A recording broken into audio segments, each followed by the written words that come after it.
Partnership chapter में बेटा हमारा क्वेश्चन है, यदु, विदु और Radhu are partners in a firm sharing profit in the ratio 4:3:3। ठीक है, इनकी फिक्स्ड कैपिटल्स हमें गिवन है 9 लाख, 5 लाख और 4 lakh respectively. On 1 November Yadu gave loan of 80,000 रुपये to firm.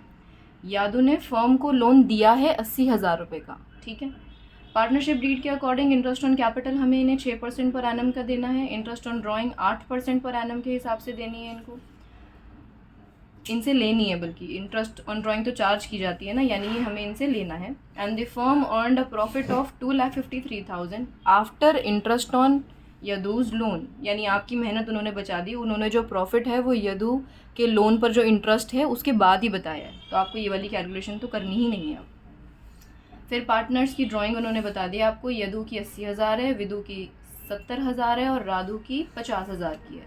P&L appropriation account बनाना है। आ जाओ बेटा, बहुत ही ईजी क्वेश्चन है। देखो, P&L एप्रोप्रिएशन अकाउंट, इनका प्रॉफिट बाय नेट प्रॉफिट, यहाँ पर हम लिख देंगे 2,53,000। ठीक है, अब इन्हें हमें इंटरेस्ट ऑन कैपिटल देना है। Interest on capital debit side आता है, ये बात आप लोग जानते हैं। यदु के लिए Y का इस्तेमाल कर रही हूँ मैं, विदु के लिए V का और राधु के लिए R का। ठीक है, और क्योंकि इनकी कैपिटल फिक्स्ड हैं तो आप इनके नाम के आगे करंट अकाउंट शब्द का इस्तेमाल करेंगे। ओके जी, ये आ गया जी हमारा मामला। अब 6% का इंटरेस्ट है, यानी 9 लाख पर 6% कितना बनेगा हमारा 54,000। विदु की बात करें तो 5 लाख पर 6% कितना बनेगा 30,000। और बेटा राधु का इंटरेस्ट कितना बनेगा 24,000 का। ठीक है, अब इन्होंने नेक्स्ट चीज़ क्या बोली थी हमसे, इंटरेस्ट ऑन ड्राइंग पार्टनर से चार्ज करना है, तो interest on drawing credit side में आता है। IOD लिखा आपने, यदु, विदु और राधु। अब इंटरेस्ट ऑन ड्राइंग कितना है 8% है, तो आप क्या करेंगे, इनकी ड्राइंग्स कितनी थी 80,000 यदु की, तो आप देखो कैसे निकालोगे। यदु की ड्राइंग 80,000 की, जिस पर उन्होंने हमसे कहा 8% का इंटरेस्ट दो, तो आप 8% निकालोगे। लेकिन बस यहीं चूक हो गई, क्यों? क्योंकि इनकी ड्राइंग्स की डेट हमें गिवन नहीं है, और जब भी हमें ड्राइंग्स की डेट गिवन नहीं होती है तो हम टाइम पीरियड भी लेते हैं साथ में 6/12 का। ठीक है, तो ये टाइम पीरियड आपको विदु के लिए भी लेना है और राधु के लिए भी लेना है, तो जो इसका आंसर आएगा वो आएगा 3200। विदु की बात करें तो विदु के लिए आप करोगे वही 70,000 का 8% 6 महीनों के लिए, इसका आंसर आपका आएगा 2800।